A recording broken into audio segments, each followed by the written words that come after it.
Shalom Bapak Ibu, kembali dengan saya Radio Nathan, di mana pada kesempatan ini kembali kita akan merenungkan suatu bagian dari firman Tuhan yang saya pilih dari kitab 2 Tawarik pasal 26.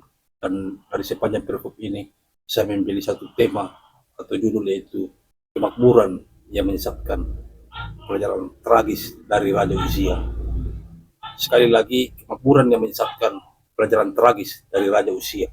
Namun sebelum kita membuka firman Tuhan ini, mari kita bersatu hati sejenak masuk dalam hadirat Tuhan melalui doa. Bapa kami dalam surga, kami datang di hadapan-Mu dengan hati yang haus akan kebenaran-Mu. Urapilah kami saat kami membuka firman-Mu Tuhan, supaya setiap kata yang keluar bukan hanya menjadi informasi, tetapi menjadi transformasi Bapa. Bukalah mata rohani kami untuk melihat kemuliaan-Mu, dan biarlah melalui kebenaran-Mu ini Tuhan, hidup kami makin dibentuk serupa dengan Kristus.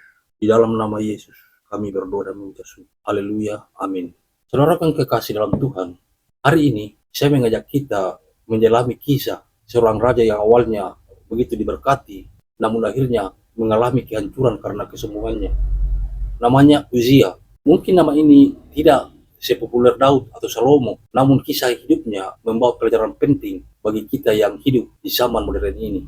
Di tengah dunia yang memuja keberhasilan, kekuasaan, dan prestasi, kisah Uzia mengingatkan kita bahwa keberhasilan tanpa kerendahan hati adalah jalan menuju kehancuran. Uzia diangkat menjadi raja Yehuda saat berusia hanya 16 tahun. Ia sangat muda, tapi memiliki hati yang terbuka kepada Tuhan. Dalam kitab 2 Tawarik pasal 26 ayat 5 mencatat, selama ia mencari Tuhan, Allah membuat segala usahanya berhasil. Perhatikan baik-baik kalimat itu. Selama ia mencari Tuhan, itulah kunci keberhasilannya. Uzia tidak mengandalkan kekuatan sendiri. Ia tidak sok tahu. Ia membiarkan Tuhan membentuk jalannya. Di masa awal pemerintahannya, ia dibimbing oleh seorang nabi bernama Zakaria yang mengajarinya takut akan Tuhan. Dan selama ia membiarkan dirinya dibentuk dan diajar, hidupnya diberkati. Ini pelajaran pertama bagi kita Bapak Ibu. Kesetiaan kepada Tuhan membawa keberhasilan yang sejati. Bukan hanya soal usaha, tapi arah hati kita. Apakah kita masih mencari Tuhan di tengah kesibukan hidup kita? Seiring waktu, Uzia tidak hanya setia, tapi juga sangat produktif.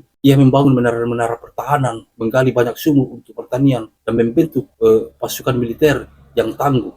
Ia bahkan mengembangkan alat-alat perang yang canggih pada zamannya, semacam teknologi modern zaman kuno. Berapa yang dikasih Tuhan? Singkatnya, Uzia adalah seorang inovator dan organisator yang luar biasa.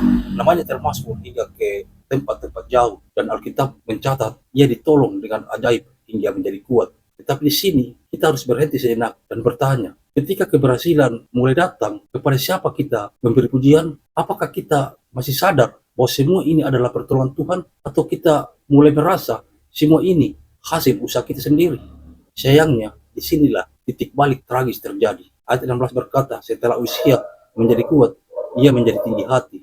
Ia mulai merasa bahwa dirinya tidak hanya raja secara politik, tetapi juga pantas masuk ke wilayah rohani yang bukan miliknya. Ia masuk ke bait Allah dan mencoba membakar ukupan yang tugas ini hanya boleh dilakukan oleh para imam. Ketika ditegur oleh para imam yang setia, Uzia bukannya bertobat, malah marah, dan tepat pada saat itu kusta meletus di dahinya. Sebuah tanda muka Tuhan yang tidak main-main Bapak Ibu. Saudaraku, inilah bahaya dari kesombongan rohani. Ketika kita merasa tidak butuh nasihat, tidak mau dikoreksi, dan merasa lebih hebat dari yang lain, bahkan lebih suci dari yang lain, kita sedang berjalan ke arah kehancuran. Uzia pun hidup sebagai penderita kusta sampai akhir hayatnya. Ia harus tinggal terasing dari masyarakat, bahkan ketika wafat, ketika ia meninggal, ia tidak dimakamkan di antara para raja. Begitu tragis, seorang yang pernah begitu diberkati, kini meninggal dalam isolasi dan aib. Awalnya bersinar, akhirnya redup.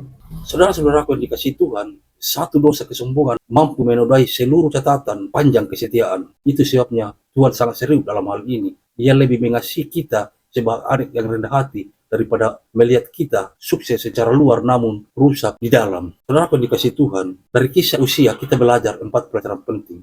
Pertama, carilah Tuhan sejak awal. Di usia muda, di masa pertumbuhan iman, di titik awal pelayanan, jadikan Tuhan pusat segalanya. Mencari Tuhan sejak awal adalah fondasi yang paling penting dalam perjalanan iman kita. Yang kedua, Bapak Ibu, kelola keberhasilan dengan rendah hati. Jangan biarkan pujian dan prestasi mengaburkan siapa sebenarnya sumber kekuatan kita. Kemudian yang ketiga, hormati batas yang Tuhan tetapkan. Kita tidak dipanggil untuk memainkan semua peran. Ada tempat di mana Tuhan ingin kita taat, bukan nekat. Kemudian yang terakhir, akhir yang setia lebih mulia daripada awal yang spektakuler. Seringkali kita terbuka oleh awal yang gemilang, semangat yang membara, pencapaian besar di usia muda, dan pujian yang mengalir deras dari banyak orang. Namun kisah-kisah yang paling menginspirasi bukan hanya mereka yang memulai dengan hebat, melainkan mereka yang setia sampai akhir. Jadi, jangan hanya berambisi memulai dengan gemilang, tetapi berusaha untuk mengakhiri hidup dengan tangan yang tetap terbuka, hati yang tetap rendah, dan iman tidak pernah pudar. Saudaraku yang dikasihi Tuhan, hari ini mungkin saudaraku berada di fase usia muda, masa semangat sedang diberkati dan melihat banyak hasil dari kerja keras kita. Tapi izinkan saya mengingatkan, berjaga-jagalah, jangan biarkan kesuksesan menjauhkanmu dari suara Tuhan. Jangan biarkan pujian manusia memekakkan telinga kita dari teguran rohani. Dan jangan biarkan hati yang keras menghancurkan apa yang telah dibangun oleh kasih karunia Tuhan dalam hidup kita.